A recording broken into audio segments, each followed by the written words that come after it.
de por sí va a pasar frente a los 15 días o entre el sexto día y el 15 días si se le da o no antibiótico. Pero lo que sucede es que la mayoría de la población considera que si no se le da un antibiótico, no se le está tratando y pudiese complicarse. Con respecto al caso clínico número 1, existe la prescripción diferida en infecciones de la vía respiratoria alta, estudios cualitativos desde el punto de vista y la experiencia de los médicos de familia. La prescripción antibiótica diferida retardada versus la prescripción antibiótica diferida habitual en la atención primaria. ¿Hay reducción en la utilización de antibióticos en las infecciones del tracto respiratorio?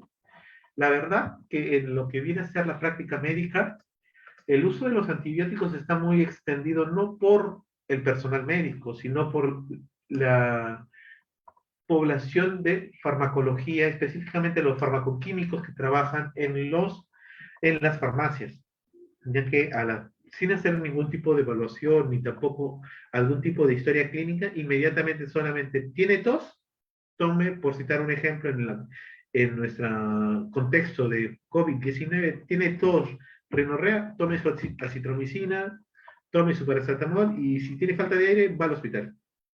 Cuando estas personas deberían ser evaluadas adecuadamente y ver qué es lo que se presenta, por citar un ejemplo, obviamente, ¿no? Entonces, hablemos de otro cuadro con respecto a la faringitis aguda.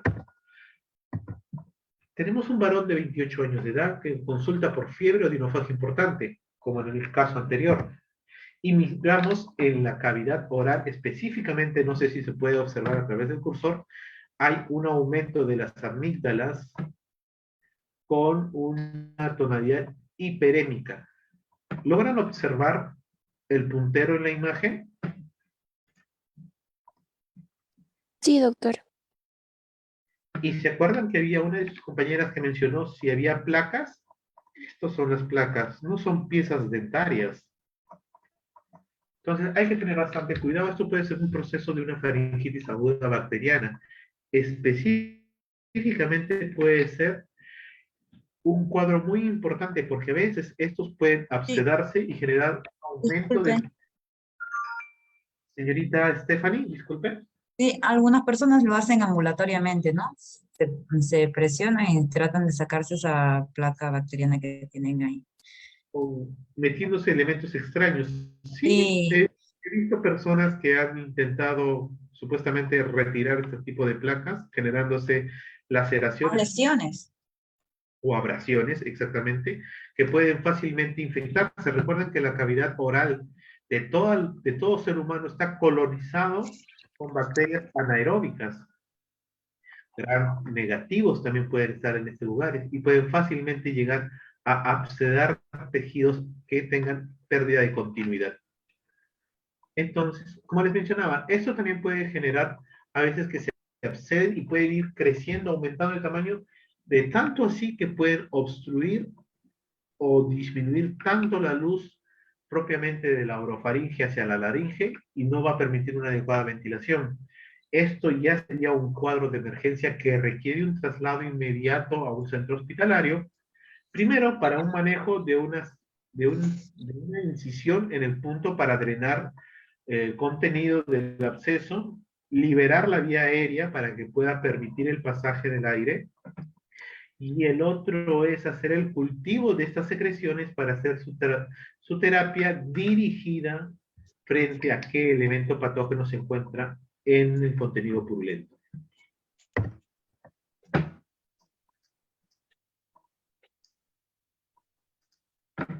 Entonces, para poder determinar los procesos de faringitis, vamos a ver los criterios clínicos, las pruebas de diagnóstico rápido y los cultivos.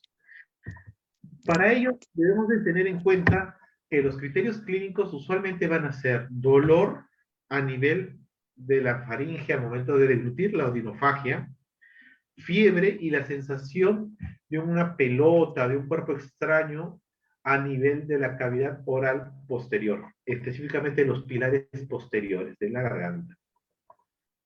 Y al momento de evaluarlo vamos a encontrar lo que son las amígdalas hiperémicas, hipertróficas, con placas, Ahora, ¿por qué es importante ello? Porque hay posibilidad de que no se tiene de todo tratamiento pueda generar una enfermedad conocida como una enfermedad perdón, una enfermedad que imite bastante a la pared bacteriana y que pueda atacar ya sea a las partes del corazón específicamente como las válvulas tricuspidia, mitral, puede también generar alteraciones a nivel de las articulaciones, específicamente de las articulaciones como la rodilla, generando procesos inflamatorios. Entonces hay que tener bastante cuidado. Las pruebas de diagnóstico son muy fáciles. Se hace un hisopado de este tipo de placas, se manda a ver si salen positivo o no para los elementos patógenos que ahora vamos a mencionar.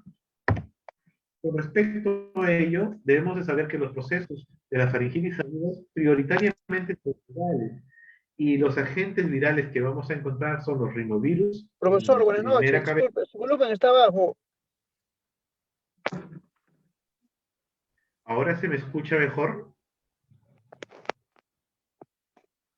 Sí, se lo escucha normal desde el principio.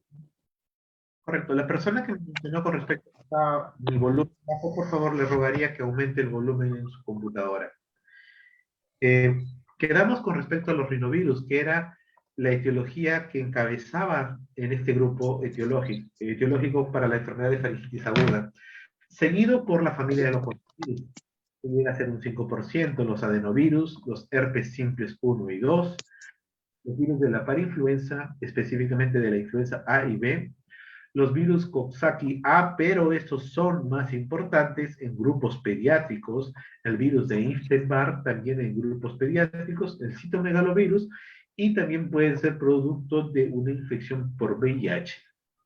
Los Streptococcus del grupo C y G, algunos casos se van a encontrar en población adulta. El Streptococcus hemolítico del grupo A o piogénico, perdón, se va a encontrar en aquellos que son menores de 3 años y va a ser muy raro. De 3 a 5 años es poco frecuente y la alta incidencia se va a encontrar en la población de 5 a 15 años. Posteriormente, van a encontrarse una incidencia de 20% en aquellos niños que se encuentran entre las edades de 5 a 10 años, pero son portadores sanos. ¿Qué indica ello? Está presente el elemento patógeno, pero no realiza la enfermedad. Y en los adultos vamos a encontrar que su porcentaje de incidencia va a ser entre el 5 y el 23% de las personas que hayan sido hisopadas. El Mycoplasma pneumoniae se va a considerar como agentes específicos de los adolescentes y de los adultos jóvenes. Y dentro de los anaerobios va a ser menos del 1% de este tipo de etiología. La clamidia pneumoniae o la clamidia trachomatis, que son específicamente esta última, son enfermedades de transmisión sexual, puede generar faringitis aguda, sí lo pueden hacer, pero no es frecuente. Con respecto a qué síntomas vamos a encontrar si estamos frente a un escenario viral, vamos a encontrar lo que son procesos de conjuntivitis, renorrea, tos, diarrea, ronquera, afonía, una estomatitis y un exantema. Hay que recordar que el exantema viene a ser pápulas o pústulas que se pueden encontrar muy fácilmente en la región facial, en la región del tórax y que pueden confluir. ¿Sí? ¿Quién es la persona que tiene el micro abierto? ¿Desea hacer alguna consulta o pregunta? Participante Jimmy.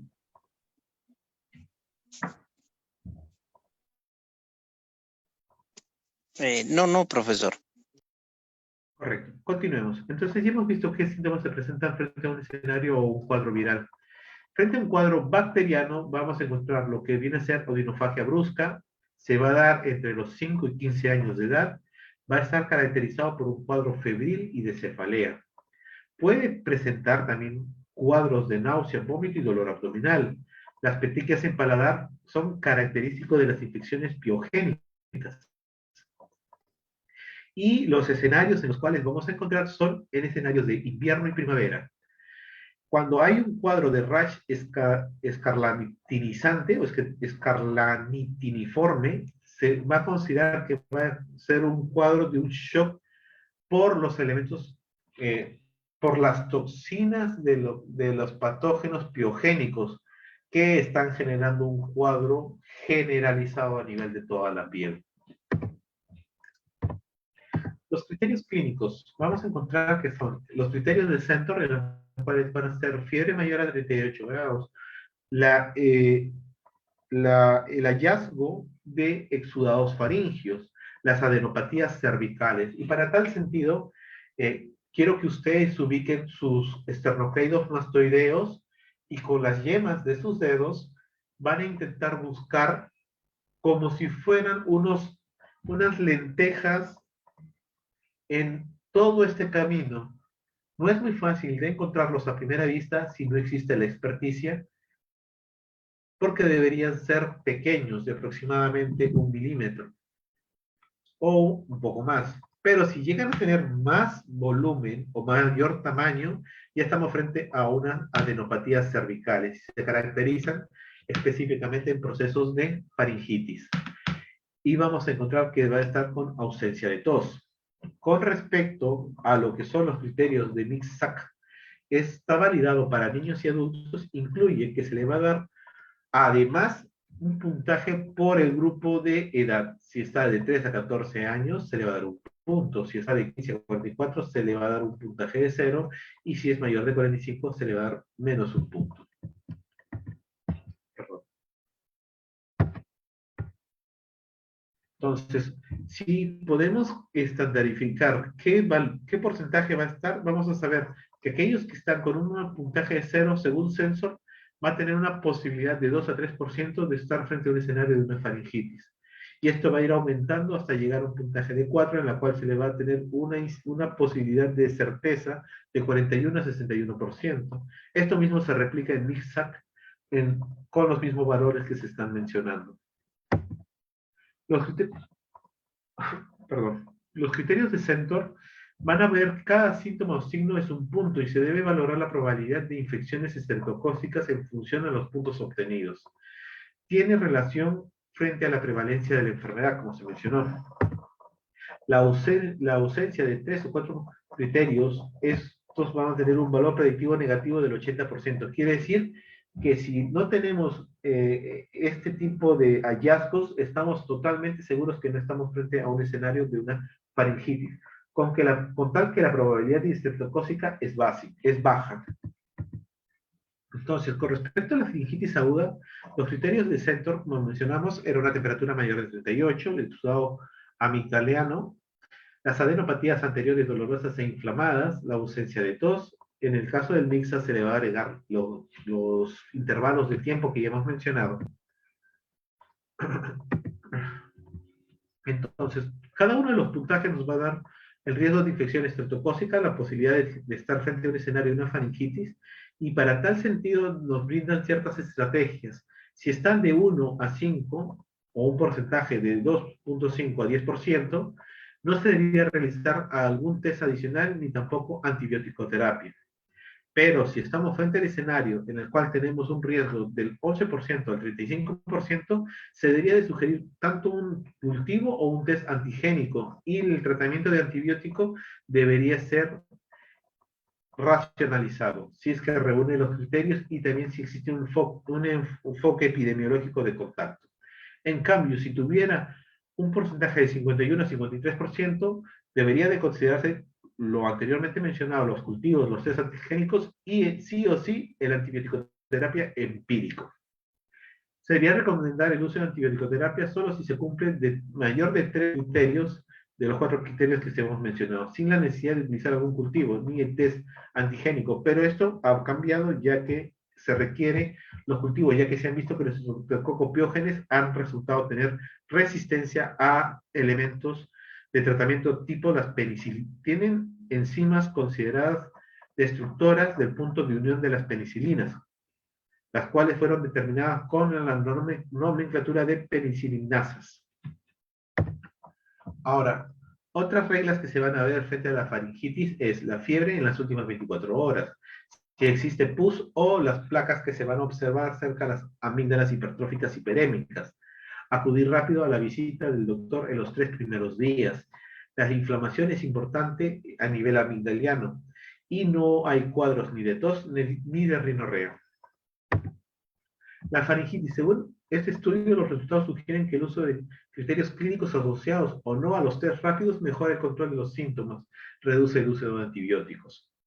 Combinados, tienen similar beneficio, pero no son claras las ventajas sobre los criterios clínicos solos. Es posible que influya el hecho del test antigénico solo detecte el estreptococo del grupo A, pero no los del grupo C y G, que producen similares sintomatologías. Entonces, este tipo de prueba es altamente sensible y específico. No hubo diferencia en los grupos sobre la necesidad de más consultas o complicaciones. Ya hemos hablado de los criterios, hemos hablado de las pruebas de diagnóstico y también de los cultivos. Con respecto a las pruebas de diagnóstico, vamos a encontrar un diagnóstico rápido, el cual va a tener una sensibilidad de 60-85% y una especificidad de 90%. Y los cultivos van a tener en sí una sensibilidad y una especificidad mayor al 90% cuando hablemos de lo que son los estreptococos. Los resultados se van a dar entre las 24 y 48 horas posterior a la toma de la muestra. El gold estándar para el diagnóstico etiológico tiene una recomendación de 2A. Otros a veces es el antígeno del ASLO, el hemograma, el Pulmonelli y las serologías. Usualmente se asocian en el tratamiento, bueno, en la evaluación clínica de los hospitales, tanto lo hemograma con la parte serológica. El PCR capilar tiene baja sensibilidad, entonces no es una prueba que se utiliza muy fácilmente para este tipo de diagnóstico. Con respecto a la clínica de la faringitis aguda, vamos a ver si es un brote comunitario por estafilococo del grupo B, hemolítico, perdón. Entonces, si es sí, inmediatamente debemos de pensar en algún tipo de tratamiento antibiótico. Y su mejoría debería brindarse dentro de las primeras 24-48 horas. Si no hubiera esta mejoría, debería de descartarse una enfermedad conocida como mononucleosis o conocida también como la enfermedad del beso. Entonces, esto se caracteriza por adenopatías cervicales, tos, rash a nivel de todo lo que viene a ser la piel respetando el dorso, respetando los pliegues interdigitales. Si no hubiera un brote comunitario, se debería de identificar los antecedentes de factores de riesgo. Si no hay factores de riesgo, los criterios de Sensor indicarían menos de 2, tratamiento solamente sintomatológico. Si tiene de 2 a 4, debería verse una prueba antigénica para poder determinar el antígeno o el elemento bacteriano. Si hubiera mayor de 4, inmediatamente terapia de antibiótico empírico. Entonces, tenemos un varón de 18 años que consulta por fiebre y odinofagia importante, que es también igual que lo que hemos visto en un cuadro catarral y en una faringitis. Pero encontramos esto. ¿Qué es lo que observan aquí? En la cavidad oral, en la porción posterior. ¿Alguien que desea participar?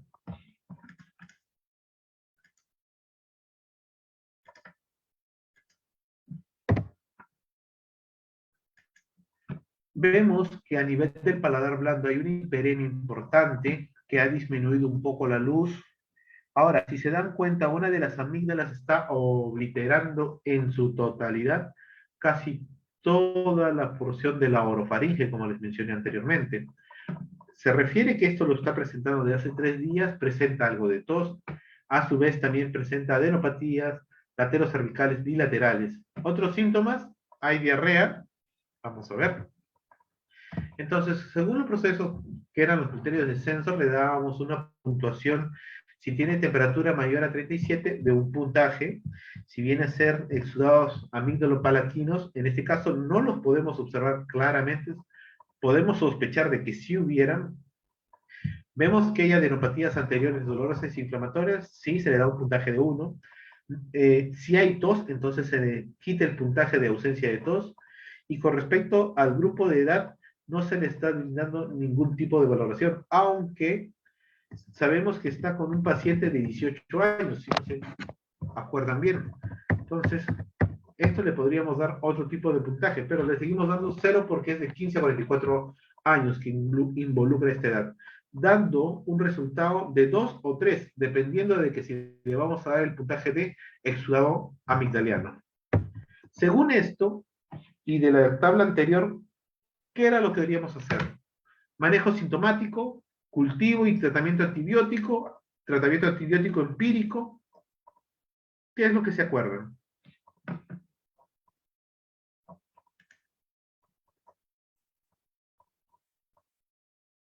Chicos.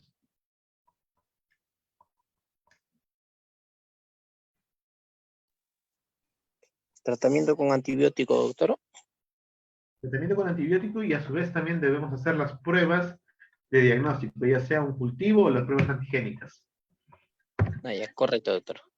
Entonces sabemos que con más de 3 de los 4 criterios se deben utilizar los antibióticos. Y les dije que esto ya no se cumplía a rajatabla. Sí se necesitaba hacer los cultivos para poder saber si respondían adecuadamente al proceso de antibiótico terapia empírica.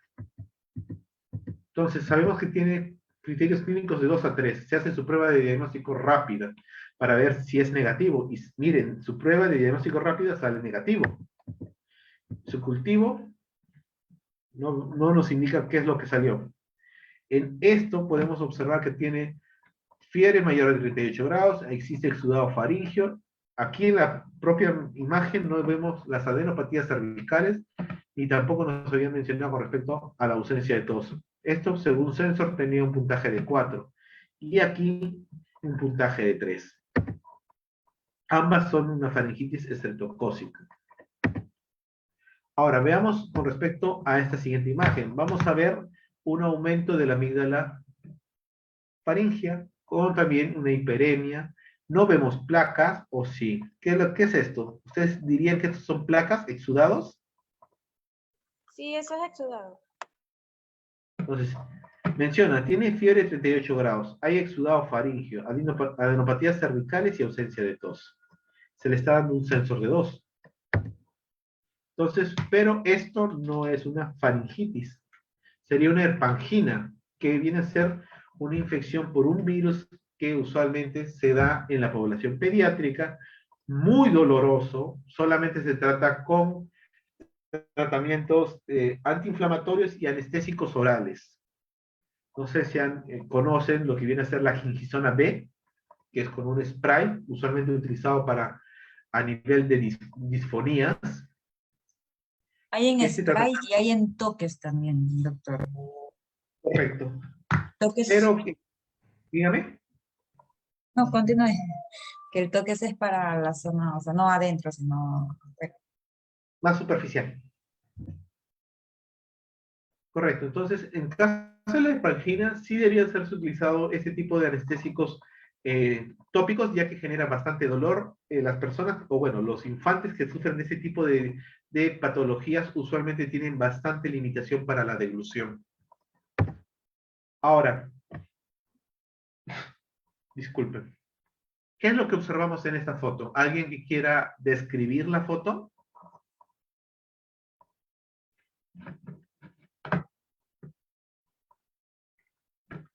Encontramos en la cavidad oral, en la parte posterior, aumento de la amígdala. Probablemente aquí vemos un cuadro hiperémico, pero más no observamos. Y miren acá, impresionase que hay una placa. Falta poder obtener una imagen mayor para poder saber. Participante Berrospi Anaya. ¿Sí tiene la potestad de hacer un comentario?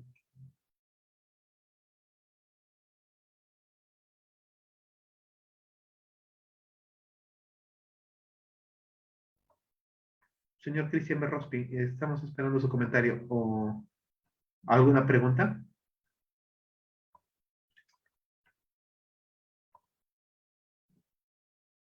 Bueno, mientras esperamos que haga su comentario o pregunta, continuemos. En este caso vamos a encontrar lo que viene a ser el proceso de un absceso periamigdaliano, específicamente del lado izquierdo. Este necesita un tratamiento especializado porque van a tener que hacer una incisión para poder evacuar el contenido. Usualmente es un contenido mucopurulento y debe ser con tratamiento antibiótico, ya que usualmente, perdón, un tratamiento antibiótico endovenoso, ya que cuando es un proceso absceso, necesitan medicamentos que requieran tener una dosis estándar en sangre para poder hacer un efecto adecuado. Los criterios de censo van a ver fiebre mayor a 38, exudado faríngeo, adenopatías cervicales y ausencia de tos. Según el caso, representa un sensor de 3. Y en este caso sería una mononucleosis infecciosa. Como se mencionó, este tipo de infecciones primero es caracterizado en un grupo etario de los adultos jóvenes. Es conocido como la infección del beso, o la infección por beso. Se caracteriza por adenopatías bilaterales, dolor al momento de la deglución o dinofagia severa, importante. Va a haber un cuadro de tos y también van a haber cuadros de rash. Ahora, este tipo de enfermedades hay que tener bastante cuidado porque a la vez que pueden presentarse infecciones por mononucleosis, también hay que hacer un cribaje de enfermedades de transmisión sexual, específicamente por VIH. Se ha encontrado que hay alta relación entre la mononucleosis y el VIH. Se encuentra, a ver, ¿quién quiere describir esta imagen? ¿Qué estamos viendo? ¿Qué es esto?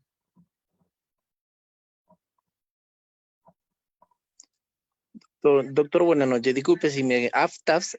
¿Podrían ser aftas? Aftas, las aftas no son procesos ulcerativos, úlceras. Aquí se podría ver un proceso de úlcera, pero no estaría tan... no daría una confirmación al 100%. Eso Sí, creo que es doctor. candidiasis. O Presumir sífilis. candidiasis, porque se ve placas blanquecinas apoyadas sobre la lengua. Y esto es característico. Vamos a continuar antes de la discusión. Y bueno, ya la señorita que participó, dio a la luz, es una candidiasis oral. Esto, primero que hay una gran presencia de halitosis. ¿Alguien sabe a qué hacemos referencia con halitosis? Al mal aliento, doctor. Mal aliento. ¿Por qué? Porque usualmente esta placa genera descomposición de los alimentos, generando la expulsión de estos olores de descomposición. Lo otro es la odinofagia. Al momento de deglutir esta placa genera bastante incomodidad. Este tipo de infecciones se van a ver prioritariamente en personas con inmunosupresión. Puede ser personas con VIH, estadio SIDA. En diabéticos también se da mucho. También se da en diabéticos, también se da en los asmáticos que utilizan este tipo de medicamentos. Bueno, para aquellas personas que no lo conocen, usualmente los inhaladores corticoides tienen este tipo de coloración, que es más o menos un beige. Y si no hacen una adecuada higiene oral, como los corticoides actúan a nivel inmunológico, deprimen la flora bacteriana y puede haber fácilmente la colonización de elementos fúngicos, generando una candidiasis, pero no en la lengua, sino en el paladar, ya que al aplicar el POF, los elementos presurizados que se quedan volatilizados fácilmente se adhieren a la pared del paladar. Tratamiento para la faringitis. Los antibióticos en la faringitis y cuáles son sus evidencias. Se evita la propagación de la enfermedad, tiene una evidencia de eficacia del 97% durante las primeras 24 horas. Los síntomas como la odinofagia y la fiebre reducen un 50% con antibióticos. Si el cultivo era positivo, la mayoría de las diferencias con respecto a los no antibióticos se dan en el tercer día. Las complicaciones supurativas, los antibióticos reducen esta incidencia frente a cuadros de otitis media aguda dentro de los 14 días. Y los abscesos periamigdalianos en 2 meses, comparado con aquellos que recibieron placebo. Las complicaciones no supurativas, la tendencia con antibióticos es la de protección contra la glomerulonefritis aguda, que es el sistema inmunológico reconoce en un primer estadio los elementos de la capa que recubre al estreptococo piógenes, pero después estas mismas reconocen como si fuera este mismo elemento patógeno al glomérulo, y entonces empieza a hacer efectos de degradación, de daño, generando la glomerulonefritis aguda. Eso también puede generar lo que viene a ser la fiebre reumática, que van a generar alteraciones a nivel de las válvulas tricuspidia, mitral, o también a niveles articulares. Los tratamientos con antibióticos confieren mayor beneficio relativo frente a los tratamientos de la odinofagia. El beneficio absoluto es modesto. Se evitan las complicaciones supurativas y no supurativas en los países no industrializados e industrializados. Requiere tratamiento elevado en números de pacientes para salvar a uno. Ahora, entonces para tal sentido hay que tener bastante cuidado. Y para la mayoría de este tipo de pacientes que sufren faringitis piogénica, usualmente el tratamiento es penicilina por vía inyectable. No hay diferencia entre la reducción de síntomas con penicilina y cefalosporina, pero a la cabeza siempre va a ser el tratamiento con la penicilina. En caso de que hubiera alergias, se utilizan otras alternativas terapéuticas. Las recaídas son muy bajas con respecto a las cefalosporinas.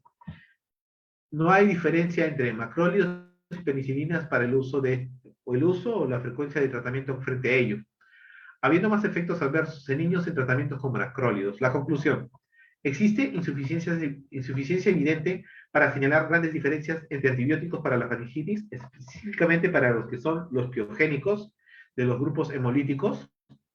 Limitada evidencia que sugiere que las cefalosporinas son más eficaces en recaídas. No se pudieron sacar conclusiones de datos de las complicaciones. Todo lo que estoy mencionando, abajo pongo su reseña para que si ustedes desean revisar de dónde estoy sacando la conclusión o los datos que estoy poniendo, puedan obtenerlo. Son de fácil acceso, no les cobran para poderlos visualizar. Los tratamientos antibióticos de elección siempre tienen que ser las penicilinas, específicamente la penicilina B, la cual se va a dar de 500 cada 12 horas por 10 días. Y la penicilina benzatínica, que es intramuscular de 1.200.000 unidades, o también podemos utilizar la amoxicilina de 500 miligramos cada 8 horas por 10 días. En presencia de alergias, se puede optar por la diatilmidecainacina, que va a ser 600 miligramos cada 12 horas por 10 días, y la josamicina, que es de 500 a 1 gramo cada 12 horas por 10 días. Las alternativas a nivel de cefalosporinas va a ser la cefuroxima de 250 miligramos cada 12 horas por 10 días. Otras alternativas van a ser la clindamicina de 150 a 300 miligramos cada 8 horas por 10 días, y la adhesión de algún tipo de inhibición de las beta-lactamasas, específicamente la amoxicilina con el ácido clavulámico, 500 miligramos, 150 miligramos, 8 horas cada 10 días. Participante de Rospi tiene nuevamente la manito arriba. Sí, doctor, disculpe, anteriormente se me cortó la línea. Doctor, disculpe, y en caso de pacientes con rinorrea, Si estuviéramos ¿qué frente a tratamiento? la rinorrea, usualmente lo que ustedes pueden optar va a ser los antihistamínicos. Específicamente puede usted tener los antihistamínicos de primera generación o los de segunda generación. Las de primera generación muy fácilmente atraviesan la barrera hematoencefálica, provocando sedación. ¿Qué medicamento? La clorfenamina. Los de segunda generación o tercera generación no van a traspasar fácilmente la barrera hematoencefálica, y entre ellas tenemos a la loratadina, desloratadina, cetirizina, por citar algunos. Y su tratamiento depende, bueno, el dosaje de cada uno depende de qué alternativa terapéutica usted va a usar. Si no quiere utilizar antihistamínicos, puede utilizar también corticoides aplicados a través de POF o chisguetes inhalatorios que se aplican directamente hacia la región nasal.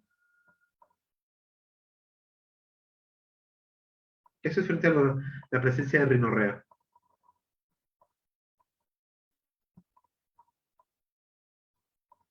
¿Alguna otra consulta? Correcto, continuemos. Entonces, mencionamos, ¿se pudiese utilizar corticoides? Se ha visto que existe mayor beneficio, perjudica la recuperación de los pacientes. En sí no hay estudios que mencionen que sea contraproducente el tratamiento con corticoides, porque también puede hacer un efecto de antiinflamatorio. Pero a veces el uso inadecuado de los corticoides suprime la cadena adrenal, generando también un cuadro como de Cushing. Entonces, para tal sentido, los corticoides no deberían ser usados a la ligera. Con respecto a la reducción de las dosis diarias frente a la penicilina oral, debería ser de 4 tomas, luego 2 tomas a cada 10 días. En caso de la amoxicilina, de 750 gramos cada día, durante 10 días debería ir disminuyendo en caso de que estuviéramos hablando de la penicilina B. Pautas cortas. La penicilina B por 10 días versus la amoxicilina por 5 días, o la cefuroxima de 5 días, o la claritromicina o la eritromicina. Tasas de erradicación faríngea son iguales. No hay datos de mayor prevalencia frente a las fiebres reumáticas. ¿Cuál es la diferencia? El confort del paciente. No es lo mismo que usted le diga a un paciente que va a ser aplicado 10 días consecutivos de una penicilina intramuscular a que esté tomando su medicamento vía tableta, vía oral, de amoxicilina con ácido clavulámico, la cefuroxima, la claritromicina o la eritromicina, que genera mayor tolerancia frente a los tratamientos y que sí se puede cumplir. Tratamientos antibióticos. Se ve que usualmente en la región de España los que se va a usar con mayor preponderancia son las penicilinas, en este caso las endovenosas, frente a lo que es en Dinamarca, donde más se utiliza también en mayor porcentaje, casi un 91.7% las penicilinas intramusculares. En España se vieron que es de 76.6%, por citar este estudio que se realizó en el año 2005 y que se publicó en lo que viene a ser enfermedades infecciosas y estudios microbiológicos con respecto a los tratamientos de amigdalitis supuestamente estreptocócica en estos dos países que hemos mencionado. La elección de antibióticos y su posología. Vamos a ver los antibióticos, las dosis, la duración y su evidencia. Si tiene un episodio recurrente, es decir, más de 5 episodios al año, la claritromicina tiene un uso de 150 a 300 gramos cada 8 horas por 10 días, aunque su evidencia no es tan fuerte. Lo que se sugiere debería ser una dosis única de penicilina G benzatínica intramuscular, que es 1.200.000 dosis unitaria, frente a lo que podría ser que pueda equiparar la misma evidencia de eficacia que vendría a ser la penicilina G benzatínica o una amoxicilina más una rifapicina, la cual debería ser una duración de 10 días más los 4 días que hemos dicho del tratamiento vía oral. Frente a escenarios que tengan mejor eficacia va a ser la cefotaxima, que va a ser de 100 gramos cada 12 horas por 10 días, y quien va a la cabeza usualmente es la penicilina G benzatínica, la cual ya hemos mencionado cuál es la dosis de 1.200.000 unidades por vía intramuscular, dosis única. La faringitis aguda. Con respecto a los conceptos claves, la causa más frecuente de faringitis en los adultos es la etiología viral. Los gérmenes bacterianos más frecuentes es el estreptococo piógenes, generando la fiebre reumática como complicación posterior a un tratamiento inadecuado o que no haya sido tratado oportunamente. Los criterios clínicos y las pruebas diagnósticas pueden ayudar para la orientación de la faringitis. El tratamiento de elección de la faringitis estreptocócica sigue siendo la penicilina. La resistencia del estreptococo piógenes a los macrólidos es alta, alrededor de un 16 a 19%. Una causa frecuente de recurrencia de la faringitis es el incumplimiento terapéutico. Por tal sentido, siempre debe de discutirse con el paciente. Y hemos hablado de faringitis, hablemos de otitis media. Tenemos una mujer de 35 años de edad que acude por otalgia. ¿Qué es otalgia? ¿Alguien quiere participar con este término? Dolor de oído, doctor. Correcto, dolor de oído. Intensa en oído derecho y sensación de taponamiento. quiere decir que puede estar alguna alteración, ya sea en el canal auditivo o en la membrana timpánica. Entonces, para tal sentido, debemos de saber que en la evaluación tenemos una otitis en la infancia como antecedente personal, y en los síntomas tenemos otalgia que no la deja dormir, no hay presencia de rinorrea, no hay congestión nasal, hay una ligera febrícula y no oye bien. Y esto es lo que se logra observar a través de un otoscopio.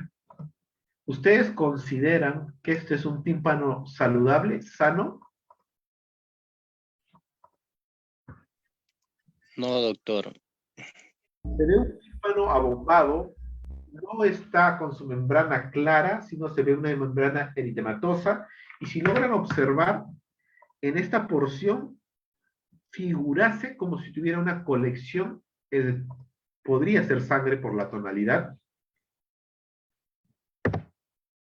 y cuando ya la infección sea de la membrana timpánica para la parte interna, estamos hablando de una otitis media, porque la otitis interna ya es propiamente de las porciones petrosas o de los huesos de la base del cráneo, y de la externa es de la membrana timpánica para todo el canal auditivo.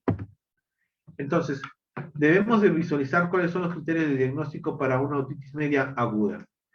La presencia de 3 criterios de inicio rápido, signos de derrame a nivel del oído medio, deformidad de la membrana timpánica, limitación o nula movilidad de la membrana timpánica, niveles hidroaéreos detrás de la membrana timpánica, otorrea, signos y síntomas de inflamación del oído medio. En ellos vamos a ver eritema de la membrana timpánica, otalgia, molestia claramente relacionada con el oído que se traduce en la interferencia de las actividades normales y le impide oír. Entonces, lo que se le va a tratar es usualmente con el Spectref, que es de 200 gramos cada 12 horas por 7 días, o del Sinoleptic, que es de 3 gramos cada 12 horas por 7 días. O el Enaptium, de 25 gramos cada 8 horas si hay dolor. Todos estos son nombres de marca. ¿Qué se les puede dar? Se les puede dar el paracetamol para el dolor, específicamente 500 miligramos cada 8 horas. En caso de que estuviéramos frente a un escenario de procesos infecciosos, vamos a ver cuáles son los grupos etiológicos para poderle brindar un tratamiento adecuado. Aunque usualmente las infecciones a nivel del canal auditivo y de la otitis media son por elementos gram negativos. ¿Son necesarios los antibióticos? Sí, específicamente aquellos que son, bueno, en sí no son antibióticos, sino sintomatológicos para combatir el dolor. Entonces, debemos de brindarle dentro de las 24 horas del inicio del tratamiento algún analgésico, ya sea un analgésico no esteroideo, por citar un ejemplo, y también se le debería de asociar antibiótico-terapia. Se observa que entre el segundo y el séptimo día, el 80% se había recuperado en forma espontánea, con un grado de recomendación A1 o A2, frente al escenario de un analgésico y un antibiótico. Entre el segundo y el séptimo día, la otalgia se había reducido un 30% en aquellos que sí recibieron más tratamiento antibiótico-terapia. Las complicaciones: no hubo efecto de los antibióticos en los problemas de la audición, no se observaron efectos sobre otras complicaciones o recurrencias. La aparición de complicaciones graves en los países desarrollados actualmente es muy rara e impredecible. No disminuye la necesidad de intervenciones quirúrgicas a largo plazo. Con respecto a los efectos adversos de los medicamentos, se generaron vómitos, diarrea y erupciones cutáneas que fueron 2 veces más frecuentes en aquellos que fueron tratados con antibióticos. Con respecto a la otitis media aguda, los síntomas y signos de gravedad para una patología grave de base es: factores de riesgo a la resistencia, exposición de antibióticos 3 meses antes, niños que acuden a guarderías o con recurrencia anterior en menos de 6 semanas. Y aquellos que no tengan signos o síntomas de gravedad van a ser que tengan su primer síntoma o su primer episodio, van a ser fácilmente manejados con analgésicos tipos AINES y su uso de antibiótico-terapia. Con respecto a los factores de riesgo a la resistencia, si existe alergia a los betalactónicos, se le va a brindar la acitromicina o la claritromicina como alternativa. Si no hubiera alergia a los betalactámicos, va a ser amoxicilina a dosis alta, que es 1 gramo cada 8 horas. ¿Quiénes tienen su micro abierto? ¿Alguna consulta? Señorita Isamar, ¿tiene su micro abierto? Entonces, en caso de que hubiera alergia a los betalactámicos, y hemos dicho que solamente podría ser acitromicina o claritromicina. Y en eso vamos a ver si hay falla o no de tratamiento. Si no mejora dentro de las 48 horas o 72 horas, se debería de buscar otra alternativa, tales como la fluoroquinolona resistente a betalactámicos. Y si continúa, de repente podríamos alternar o variar con la amoxicilina con ácido clavulámico a dosis alta, que son de 865 miligramos con 125 miligramos cada 8 horas por 10 días. Criterios para iniciar antibiótico-terapia o estar frente a un escenario de observación. Si son menores de 6 meses, el tratamiento de elección es antibiótico-terapia. Si son aquellos que tienen de 6 meses a 2 años, el tratamiento es igual a antibiótico-terapia y debería de verse enfermedades severas. Para ello también deberíamos ver de repente algún tipo de alteración con respecto a la anatomía propiamente del canal auditivo. Y hay que tener en cuenta que el canal auditivo se comunica con la cavidad interna del cuerpo a través de la trompa de Eustaquio. La trompa de Eustaquio, ¿dónde desemboca? ¿Alguna persona que quiera intervenir en ello?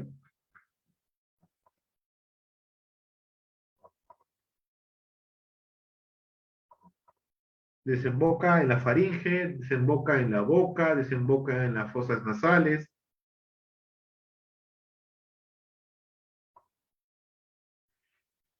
La trompa de Eustaquio tiene íntima continuidad con la faringe y la laringe, ya que por ahí tiene una conexión específicamente por la trompa de Eustaquio. Cuando son más jóvenes, en épocas o etapas pediátricas, esta trompa de Eustaquio es más fácil de poder ser colonizada y generar una colonización retrógrada hacia lo que viene a ser el oído medio.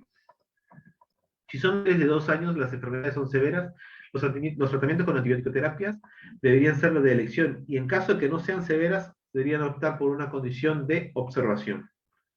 Las enfermedades no severas usualmente se caracterizan por una otalgia leve, fiebre menor a 39 en las últimas 24 horas, y para considerar una enfermedad severa, la otalgia es aguda, moderada o severa y la fiebre es mayor o igual a 39 grados centígrados. El diagnóstico cierto de OMA debe tener uno de esos 3 criterios: inicio rápido, signos de un derrame del oído medio, síntomas o signos de inflamación del oído medio. Ya hemos visto que puede haber procesos de hiperemia, abombamiento de la membrana timpánica que podrían conllevar a poder decir que es un signo positivo. Criterios favorables para el uso de antibiótico-terapia. Es de afectación bilateral, disminuye su tratamiento con respecto a los vómitos, la fiebre, su comorbilidad es menor y frente a síntomas graves puede actuar con mayor efectos de beneficio. Niños mayores de 2 años, se debería ver si son criterios de indicación, si no hay fiebre, no hay vómito, si la actitud de espera y de utilización de analgésicos son tolerables. Los antibiótico-terapias de los síntomas deben de continuar al cabo de las 48 a 72 horas. Otro caso clínico. La paciente no mejora, pero su audición disminuye. ¿Qué es lo que están observando en esta sección de la membrana timpánica?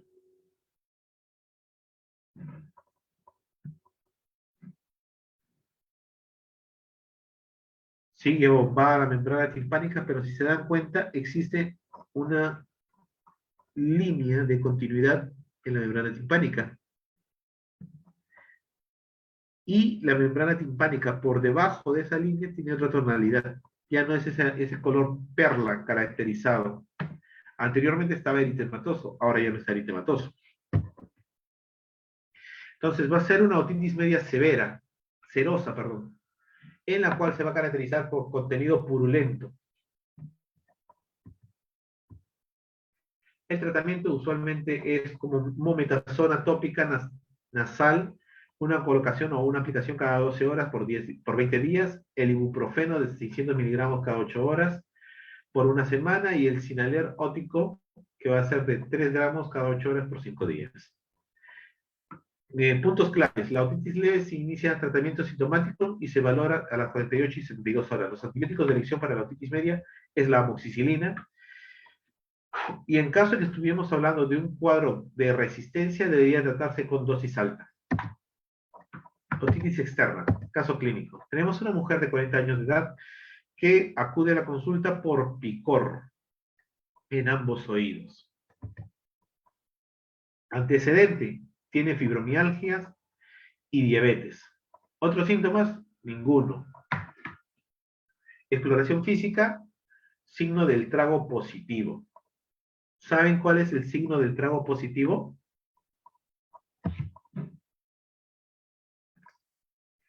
Se busca en el pabellón auricular la porción que está en contra del pabellón auricular. Si se hace una presión directa, ustedes en estos momentos no existe dolor, no existe disconfort, pero en las personas que tengan algún tipo de efecto a nivel del canal auditivo externo del oído, ustedes hacen esto y saltan de dolor. Sería un signo del trago positivo. En la otoscopía van a ver el canal auditivo eritematoso, inflamado, con placas cerosas. Una otitis externa difusa. Ahora, con respecto al tratamiento, se debería de generar un tratamiento inicial tópico, se debería de enseñar la administración de gotas, y para tal sentido son los antisépticos que tienen un efecto tanto de tratamiento como de prevención, específicamente los aminoglucósidos con la polimixina B, o también podríamos optar por un tratamiento de ciprofloxacino, 7 a 10 gramos cada 8 horas, por un periodo de 7 a 10 días. Con respecto a tratamientos orales, vamos a tener lo que viene a ser la amoxicilina con ácido clavulámico, 500 miligramos o 875 miligramos cada 8 horas por 10 días, o a su vez, como alternativa, podría ser el ciprofloxacino de 500 a 750 miligramos cada 12 horas por 10 días. Es un exudado óptico. ¿Qué es lo que mencionan ustedes? ¿Hubo presencia de pus en el canal auditivo?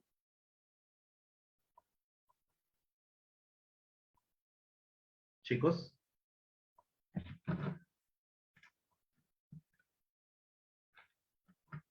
No. A ver.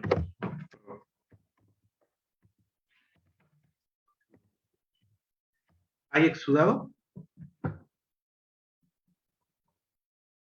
¿Qué dicen ustedes? Pareciera que sí, doctor.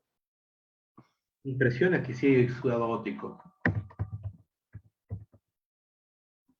Entonces, esto es una recomendación que se da a través de las guías americanas con respecto a otorrinolaringología, específicamente relacionadas a la de cirugía de cabeza y cuello del 2014, con respecto al uso de antisépticos y tratamientos tópicos y orales.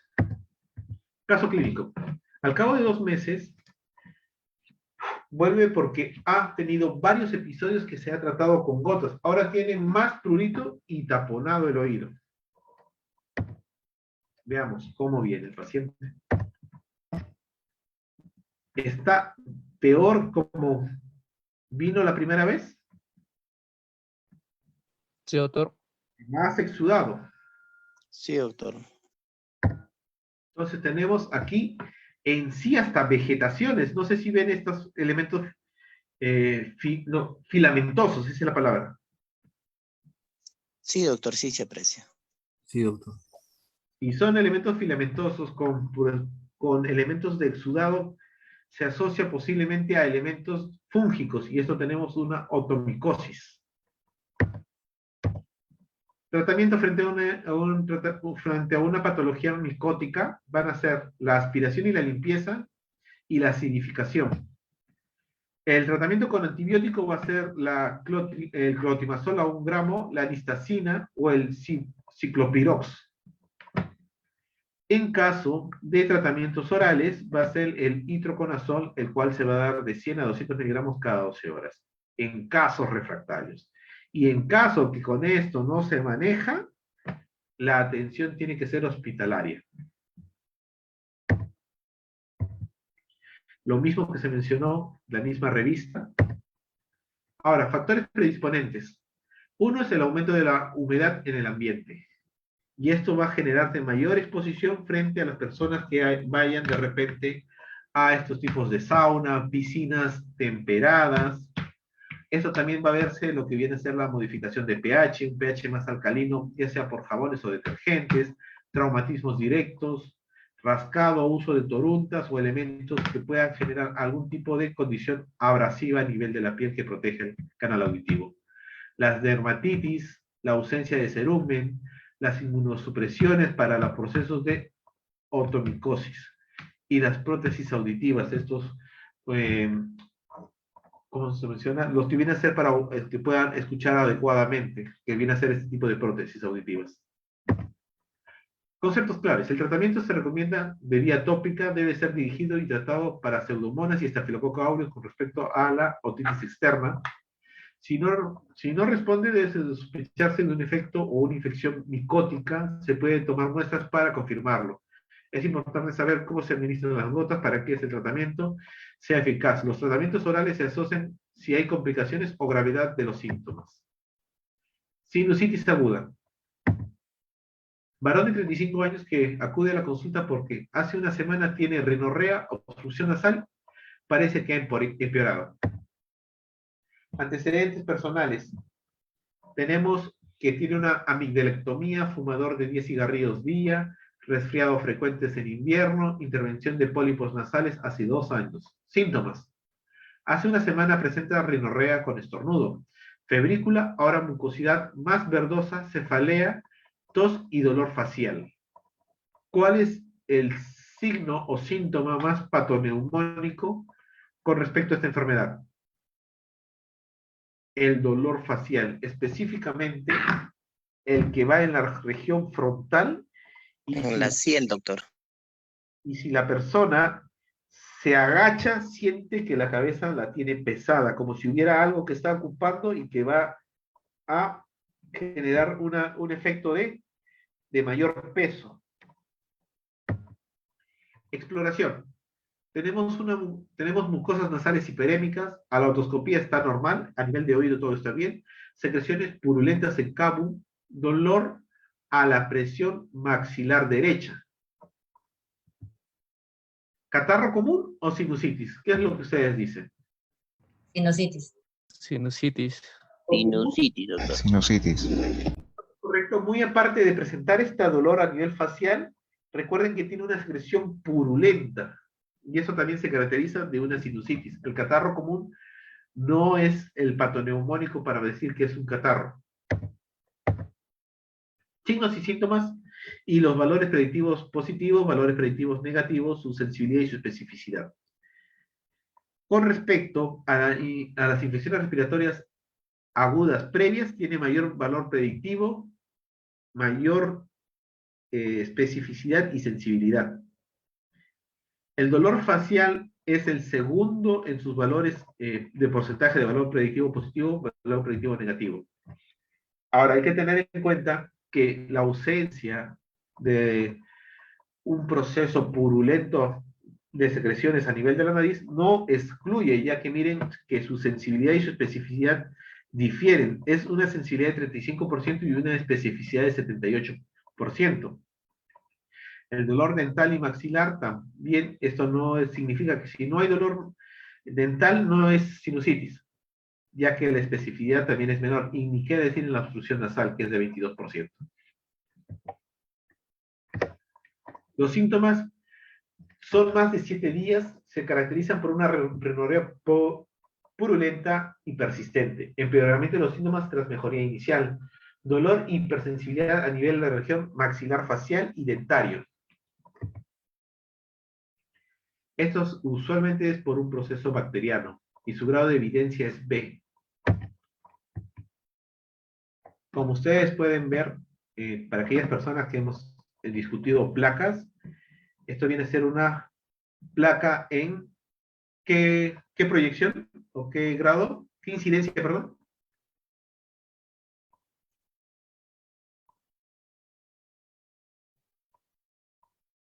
Una Wanster, en la cual está propiamente para ver los senos paranasales, y ustedes pueden ver que este seno paranasal está ocupado. No está como este seno paranasal. ¿Correcto? Se logra ver la diferencia, ¿verdad? Sí, doctor. Sí, doctor. Entonces, esto es propiamente de el cual un hallazgo de imágenes de rayos X en la cuales comprueban el proceso de una sinusitis. Pruebas diagnósticas. La radiografía simple, su sensibilidad es variable, también su especificidad. Quien tiene más sensibilidad es tanto una resonancia magnética y una tomografía. Pero el gold estándar viene a ser la punción, en la cual vamos a extraer el contenido purulento para poder hacer los cultivos y los diagnósticos directos a través de una microscopía. La evaluación clínica también va a ser una alta sensibilidad, pero la especificidad es moderada, dependiendo de si puede realizar una adecuada historia de anamnesis, hacer una presión, una dígito presión adecuada, saber cuáles son los puntos dolorosos y si los puede hallar adecuadamente. Diagnóstico definitivo a través del cultivo del exudado. Los otros diagnósticos van a ser una extensión de la secreción nasal en caso de procesos alérgicos y estudios inmunológicos. El PCR capilar va a tener una sensibilidad mayor al 10%, una especificidad de 82%, un indicador con respecto a los marcadores inmunológicos tiene que ser mayor a 25 miligramos por decilitro. Ahora, con respecto a la sinusitis, los tratamientos, no se justifica el tratamiento antibiótico si los síntomas duran menos de 7 a 10 días. Y esta es una recomendación alta, A1. No hay ningún síntoma o signo que identifique el proceso como bacteriano. Si los síntomas son más severos o la duración era mayor del efecto de curación independiente del tratamiento, debe verse el efecto del antibiótico o si hubiera algún tratamiento placebo. En muchos de los casos de sinusitis ocurren durante procesos virales, donde los antibióticos son ineficientes, pero uno de 2 casos sobre 100 hay una infección bacteriana y es difícil de distinguir entre ambos. Si la sinusitis leve tiene un beneficio con los antibióticos, se ha visto que es pequeño o limitado. La curación o mejoría es alta en ambos grupos con tratamientos ya sea placebo, que es un 86%, y los antibióticos un 91%. Aunque el antibiótico disminuye el riesgo de fallo, teniendo un ratio de riesgo de aproximadamente 0.73. Ningún antibiótico fue superior, las penicilinas, las cefalosporinas, los macrólidos, pero la amoxicilina con ácido clavulámico tuvo mayores tasas de abandono por sus complicaciones. Sabemos que la amoxicilina con el ácido clavulámico genera bastantes alteraciones a nivel del tubo digestivo, náuseas, vómitos, diarreas. Medidas generales. Los corticoides, su efecto es moderado con respecto a la resolución o la mejoría de los síntomas en el escenario de sinusitis aguda, pero se recomienda más en ensayos controlados. Y los corticoides tienen eficacia en lo que viene a ser las recurrencias o sinusitis crónicas. Entonces, hablemos del algoritmo. Duración de los síntomas. Más de 7 o más de 4 semanas, más 2 síntomas. Presencia de rinorrea purulenta, dolor facial o dental, dolor a la palpación unilateral a nivel del seno maxilar, empeoramiento después de un cuadro inicial. Se debe utilizar antibiótico en 6 semanas anteriores o prevalencia de patógenos resistentes mayores del 30%. Con respecto a ello, la antibioticoterapia de primera línea o tratamiento de síntomas con corticoides. ¿Hay mejoría? No hay mejoría. Con respecto a que si hay mejoría, se debe continuar con las mismas pautas. Si no hay mejoría, ver qué es lo que podemos buscar como alternativa. ¿Hay algún cambio terapéutico? ¿El tratamiento es exitoso? ¿Los estudios y diagnósticos terapéuticos son necesarios? ¿Debería realizarse una tomografía, una radiografía, una resonancia magnética? ¿Se debería de prolongar la antibioticoterapia? ¿Sería considerar otras pruebas de imágenes?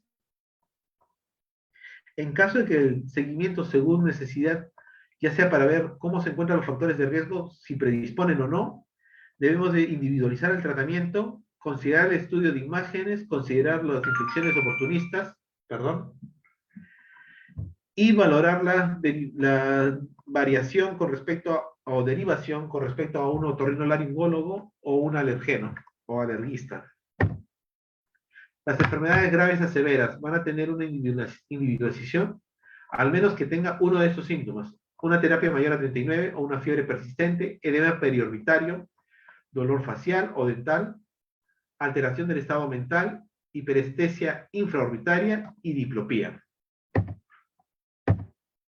Tratamientos. Cuando es una sinusitis leve, se le va a dar amoxicilina con 500 miligramos, 750 miligramos como tope, cada 8 horas por 10 días. Las alternativas a ello: amoxicilina con ácido clavulámico, 500 miligramos, 875 miligramos cada 8 horas. Y la alternativa a las penicilinas va a ser la cefuroxima de 250 miligramos cada 12 horas. Todas ellas van a ser a 10 días. En caso de que hubiera alergia a las penicilinas, puede utilizar las eritromicinas, que es de 500 miligramos cada 6 a 8 horas por 10 días. La claritromicina también es otra alternativa de 250 miligramos cada 12 horas por 10 días. Y si queremos un tratamiento más corto, es la citromicina de 500 miligramos cada día, una única dosis al día, por 3 días. Si es una sinusitis dentaria, vamos a tener que utilizar la amoxicilina con ácido clavulámico de 500 a 875 miligramos cada 8 horas por 10 días. La clindamicina de 450 a 600 miligramos cada día por 10 días. Con respecto a una sinusitis moderada, la amoxicilina con ácido clavulámico, la única tratamiento va a ser de 875 miligramos cada 8 horas por 10 días. Y las quinolonas que se van a utilizar es el levofloxacino de 500 miligramos cada día por 10 días, o la moxifloxacino de 400 miligramos cada día por 7 días. Con respecto a las pautas cortas, se observó que los estudios tanto de Williams y Percy, los ratios de posibilidad de generar algún tipo de alteración frente a los antibióticos, ya sea los aminoglucósidos, ya sea las penicilinas, los betalactámicos, han tenido, según cómo ha sido el porcentaje de adición o complementarios a tratamientos, si abandona o no hay abandono, y cómo esto puede generar una futura consecuencia. Ya puede ser un proceso de una septicemia, en caso que sea una sinusitis en la región frontal, esta fácilmente pueda llegar al seno coronario de la región de la cabeza, específicamente migrando o traslocando los elementos patógenos al sistema nervioso central, generando un proceso de meningitis. En caso de que sean criterios de derivación, debemos saber que está frente a cuadros de fiebre alta o estados tóxicos, sospecha de infección a nivel orbitario o sistema nervioso, empeoramiento dentro de las 72 horas, sospecha o evidencia de complicaciones y en el cuadro de pacientes con inmunosupresión. En caso de que tengan, ¿cuáles son los lugares que más fácil se puedan generar complicaciones? Son los senos frontales y etmoidales, ya que tienen gran contigüidad con el sistema nervioso central. Las complicaciones orbito-oculares van a generar mayores complicaciones frente a las que se van a dar en las regiones craneales y endocraneales. Y con respecto a efectos secundarios, vamos a encontrar la celulitis preseptal orbitaria, el absceso subperióstico, el absceso orbitario. Y en el caso de que puedan involucrar el seno cavernoso, va a generar un proceso de trombosis. A nivel craneal, producto de una sinusitis frontal, vamos a encontrar también los procesos endocraneales como abscesos cerebrales, la meningitis, los empiemas subdurales y la trombosis del seno cavernoso o la trombosis del seno lateral. Conceptos claves. La sinusitis de origen bacteriano es más probable si la clínica es de una semana de evolución y de empeoramiento de síntomas. La radiografía de entrada o de inicio no es útil para el diagnóstico de sinusitis. El motivo más frecuente de una consulta en la atención ambulatoria frente a las que hemos hablado del sistema respiratorio en su totalidad son las infecciones respiratorias altas. La mayoría son autolimitadas y benignas. Los agentes causales en la cabeza son virales, Para tal sentido, se debe de entender que no se debe usar antibiótico-terapia, a menos que lo requiera o que tengamos pruebas de que se debe de utilizarlo. El tratamiento antibiótico es ineficiente en un elevado número de infecciones respiratorias. Si nosotros utilizamos antibióticos frente a un escenario en los cuales no es necesario, el espectro de resistencia va a ir aumentando. Va a llegar un momento en el cual o el paciente o la comunidad ya no va a poder utilizar determinados medicamentos. El incumplimiento terapéutico es elevado en este tipo de patologías. En niños es del 44%, en adultos oscila entre el 40 y el 60% y se relaciona con las pautas que son tratamientos largos.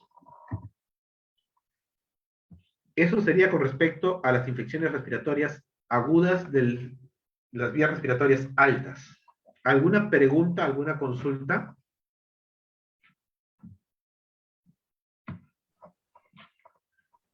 Chicos. Ninguna, doctor. Ya. La pregunta de repente es, yo en mi formación de paramédico, ¿por qué debo de tener importancia de el catarro común, la otitis media, la otitis externa, si es una sinusitis o no? Porque existe la posibilidad de que determinadas patologías que no deberían ser tratadas como un evento de emergencia o urgencia, puedan ser dejadas de lado y generar complicaciones. ¿Cómo? Si estamos frente a un escenario de una sinusitis que tenga trastorno de diplopía, trastorno de conciencia, ¿qué más hemos mencionado?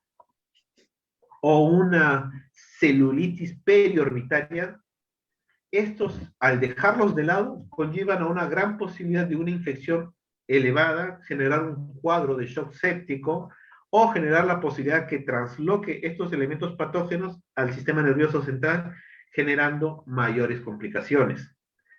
O lo otro, frente a una que es la otitis media o la otitis externa, que tienen gran facilidad de poder generar cuadros de shock séptico una bacteremia, si no son tratados adecuadamente. Lo otro también es, a veces se deja de lado las consideraciones de las personas o la población que son inmunosuprimidos. ¿Por qué?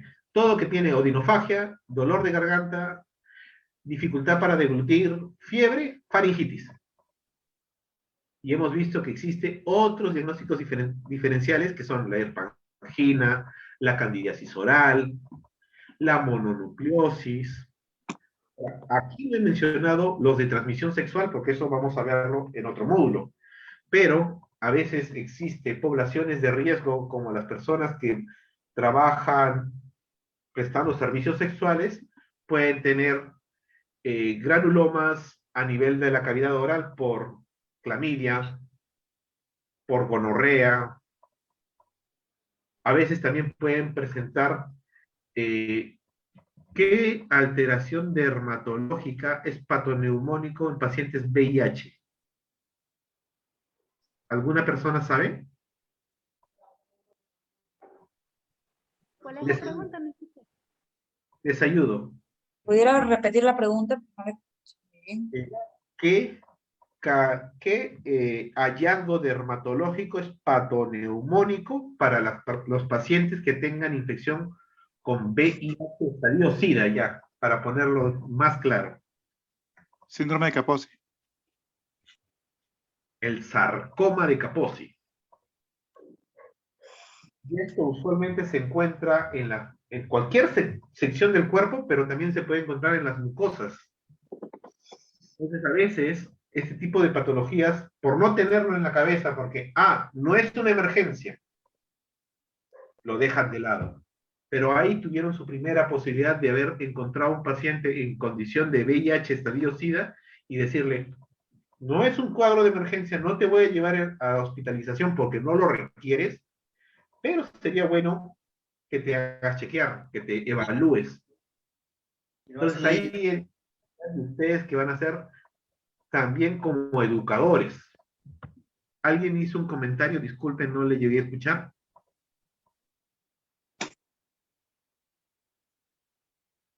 Ahora, muy aparte con respecto a la detección de enfermedades, también es saber qué efectos se van a ver en el uso de las... de mi rey? ¿Seguro? Ah, ya.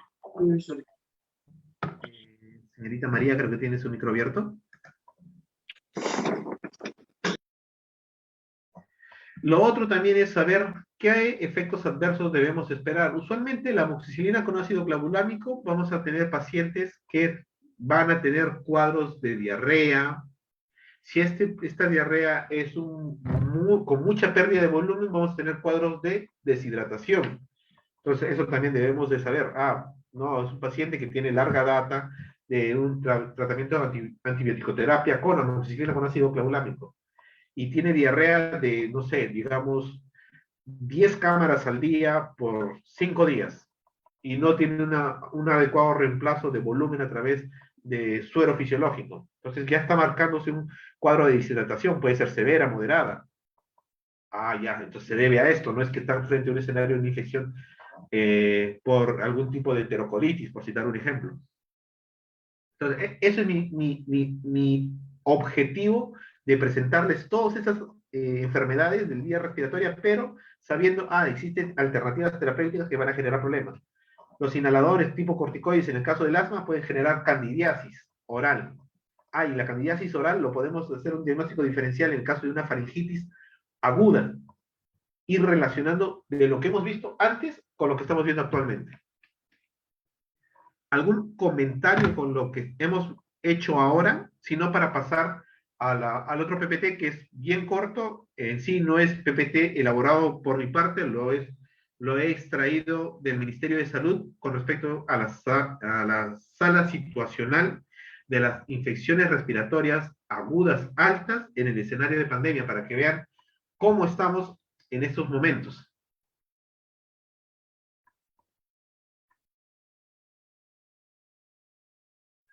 Creo, al no haber ninguna pregunta, un momento, voy a dejar de compartir para poner el otro PPT.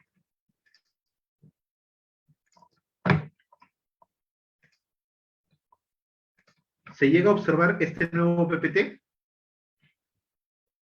Sí, sí se ve.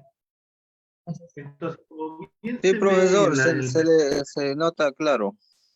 Perfecto, muchísimas gracias. Como se puede observar en la pantalla compartida, este PPT no es de mi elaboración, es del Ministerio de Salud, en las cuales van a evidenciarse las estrategias de prevención y control de las infecciones respiratorias agudas en niños, específicamente en tiempos de pandemia. Las enfermedades respiratorias, un momento por favor, son frecuentes. ¿Cuáles vamos a encontrar? El catarro común, el resfrío, la faringitis, la amigdalitis, la otitis media, la sinusitis, específicamente de las vías superiores, que es lo que a nosotros nos importa hablar el día de hoy. Las fases de las enfermedades transmisibles usualmente es una infección inaparente, no presenta síntomas, pero ya tiene el inóculo, ya está desarrollando todo el proceso de replicación. Y en este momento puede o no ser infecto contagioso, dependiendo de cada uno de los componentes, tanto viral o bacteriano. Desarrolla la enfermedad, puede ir iniciando con una enfermedad leve, puede progresar a una enfermedad grave si es que no se maneja adecuadamente, y posteriormente, si es que persiste este mal manejo, en un proceso de muerte. Los aspectos a tener en cuenta: las enfermedades de las vías aéreas superiores son los grupos de enfermedades más frecuentes. Por lo general son de etiología viral, por lo que no requieren antibióticos. Terapia. Y aquí, igual que mencioné en la discusión del PPT anterior, el antibiótico es para elementos bacterianos y la etiología viral puede responder a elementos farmacológicos, pero serían antivirales. Usualmente solo requieren tratamientos de soporte o sintomatológicos. En caso tenga dolor, se le da un medicamento que sea contra el dolor. Tiene fiebre, antipiréticos. Tiene náuseas, se le da algo que evite las náuseas. Con respecto a las enfermedades de las vías aéreas inferiores, son menos frecuentes, pero son los que se complican fácilmente. Algunas veces, según el estado de gravedad, requieren hospitalización o una referencia oportuna. Con respecto a los porcentajes, prioritariamente son virales, pueden encontrarse efectos bacterianos que requieran un uso oportuno de antibióticos y son las causas de mayor mortalidad en nuestro medio frente a lo del COVID-19, ¿no? Signos y síntomas. Vamos a encontrar la secreción nasal, tos, tupidez nasal, dolor de garganta, dolor de oído, disfonía. ¿Qué es la disfonía?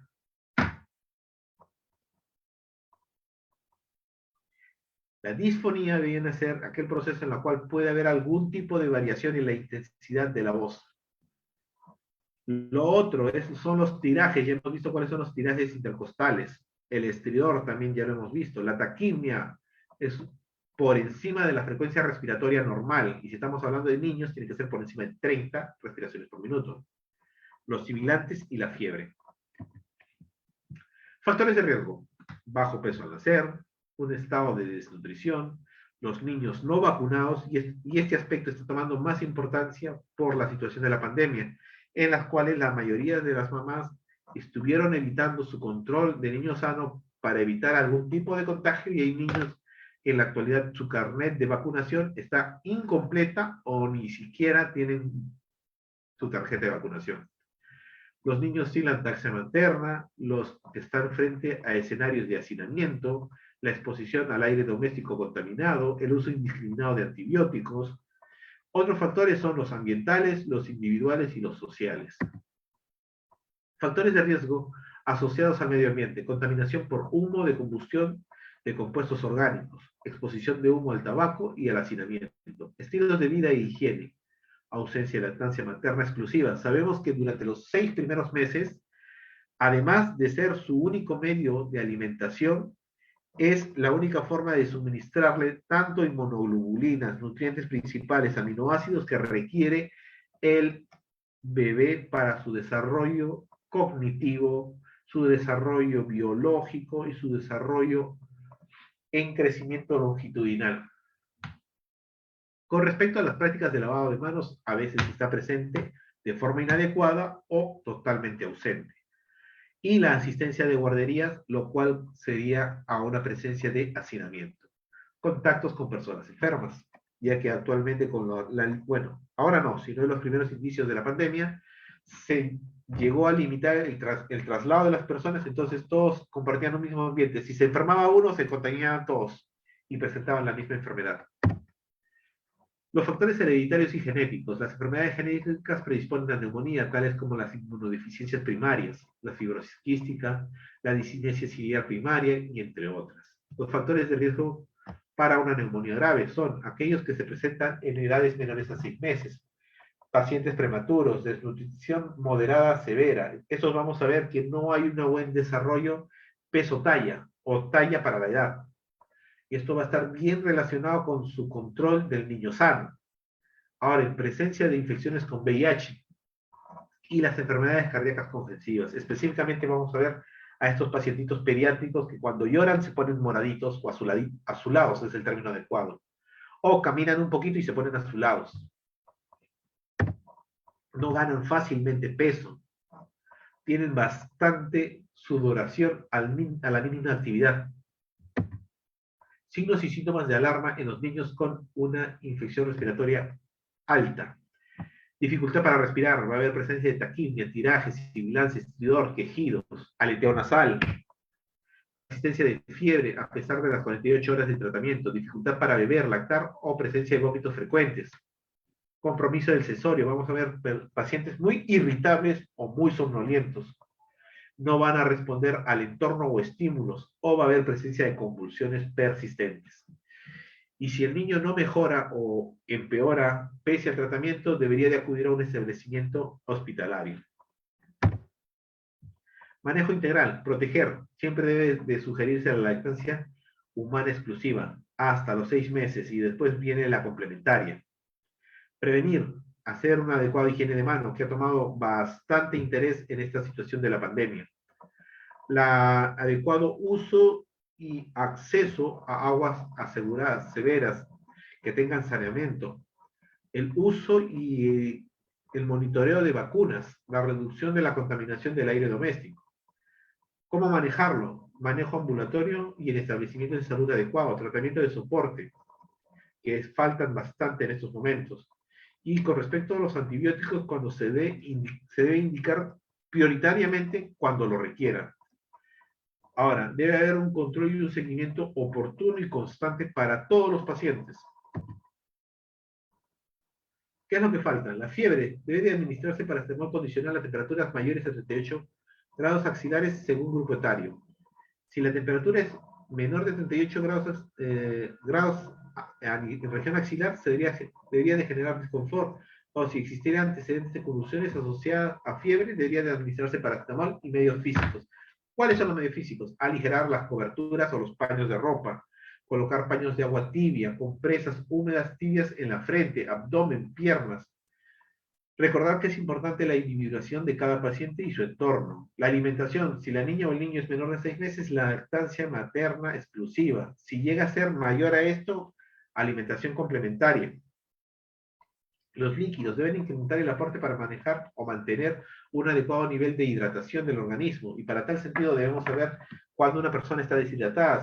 En caso de pacientes pediátricos, etapas lactantes, es ver signo del pliegue, ver la fontanela, si llora sin producción de lágrimas, o si empieza a tener trastornos de conciencia. Con respecto a la tos, se debe evitar los antitusígenos o expectorantes, los antihistamínicos y los descongestionantes, específicamente cuando son menores de 2 años, ya que algunos requieren ciertas enzimas hepáticas y frente a la inmadurez hepática que se encuentra antes de estos 2 años, puede generar un efecto de toxicidad frente a un efecto beneficioso. Signos de alarma: dificultad para respirar, taquipnea, tiraje, sibilantes, estridor, quejido, presencia de fiebre, aunque se le haya dado tratamiento antipirético dentro de las 48 horas, dificultad para beber, lactar o vómitos frecuentes, compromiso accesorio, ya hemos mencionado, y si la niña o el niño no mejora frente a un tratamiento de antibiótico recibido. Medidas preventivas. Se debe practicar un adecuado lavado de manos, higiene de manos. Esto lo ha tomado bastante importancia con la de COVID-19. Antes de dar de lactar, antes de preparar los alimentos, después de ir al baño, antes de cambiar los pañales, después de cambiar los pañales, perdón. Si hay contacto con personas enfermas o con algún animalito. Bastante hincapié con respecto a la lactancia materna. Y con respecto a lo que viene a ser la vacunación, se debe seguir el esquema de vacunación planteado por el MINSA. Ahora, ¿qué vacunas debemos de tener en cuenta? La vacunación con una dosis contra el neumococo, el Haemophilus influenzae, en niños mayores de 5 años, específicamente los que tienen algún antecedente de lenectomía, oncohematológicos o con trasplantes de órgano sólido, de acuerdo a su edad, según el Esquema Nacional de Inmunizaciones. Para evitar la anemia debería hacer suplementos de hierro. Usualmente el Estado da ferritín o las sales enriquecedoras para los alimentos. Se debería de consumir alimentos ricos en zinc, complementos de zinc, ya que esta es la coenzima que va a ayudar tanto para el sistema inmunológico. Se debería de evitar la exposición a los contaminantes de aires ambientales, específicamente los que se encuentran en ambientes domiciliarios, tales como humos de combustible de tipo petróleo, gasolina, gases emanados de fábricas. Evitar el contacto con personas enfermas o en recuperación. Eso sería todo. Esa es la referencia bibliográfica de dónde fue elaborado, y el doctor que lo realizó fue el doctor Jorge Alejandro Medrano Galoco.